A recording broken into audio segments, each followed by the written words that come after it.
छत्तीसगढ़ में कांग्रेस की हार के बाद से पार्टी में बिखराव का दौर शुरू हो गया है। एक के बाद एक नेता पार्टी को अलविदा कह रहे हैं, लेकिन प्रदेश के वरिष्ठ आदिवासी नेता नंदकुमार साय के इस्तीफे ने कांग्रेस को हैरान परेशान कर दिया है। इसे लेकर आरोप प्रत्यारोप की राजनीति भी शुरू हो गई है। देखिए हमारी इस खास रिपोर्ट के माध्यम से। छत्तीसगढ़ की सियासत में नंदकुमार साय की पहचान सहज, सरल और जमीनी पकड़ वाले राजनीतिज्ञ की रही है।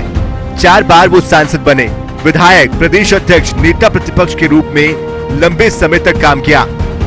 लेकिन भाजपाई सियासत में 4 दशक की शानदार पारी के बाद 1 मई 2023 को बड़े राजनीतिक घटनाक्रम के तहत उन्होंने कांग्रेस में प्रवेश कर लिया।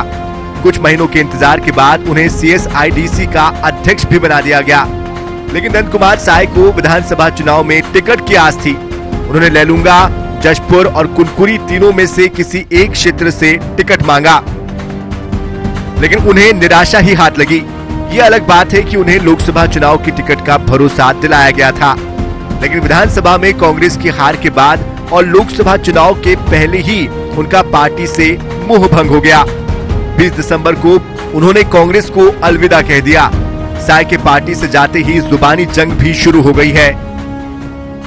देखिए, चुनाव से ठीक पहले इस प्रकार की स्थिति बनती है कि कुछ लोग इस दल से उस दल में और उस दल से इस दल में आते जाते रहते हैं, और राजनीतिक पार्टी भी सभी लोगों को स्वागत करती है, अपने में शामिल करती है।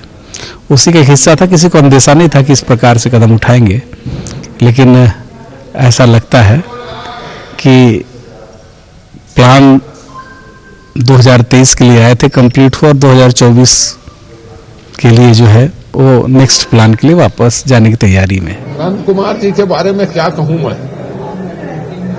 कांग्रेस के कहने का कोई मतलब नहीं है और उनके बारे कहने का कोई मतलब नहीं है। जो भी घटना घटा रहे हैं नंदकुमार जी, मैं व्यक्तिगत रूप से दुखी हूं। बस मैं इतना ही बोल सकता हूं। एजेंट भेजने की जरूरत नहीं पड़ती है।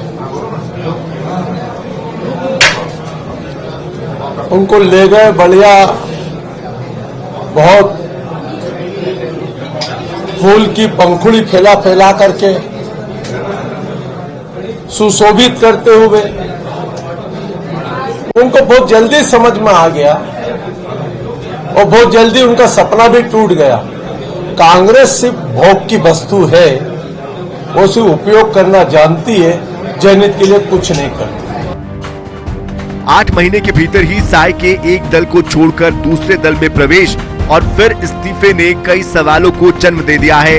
नंदकुमार साय स्वयं तो इस वक्त कुछ भी कहने से बचते हुए नजर आ रहे हैं, लेकिन उन्हें लेकर सियासत भी खूब हो रही है। ऐसे में उनकी अगली भूमिका कहां और किस रूप में देखने को मिलेगी, इस पर भी हर किसी की निगाहें टिकी है। रायपुर से INS 24/7 के लिए गौरव शर्मा की रिपोर्ट।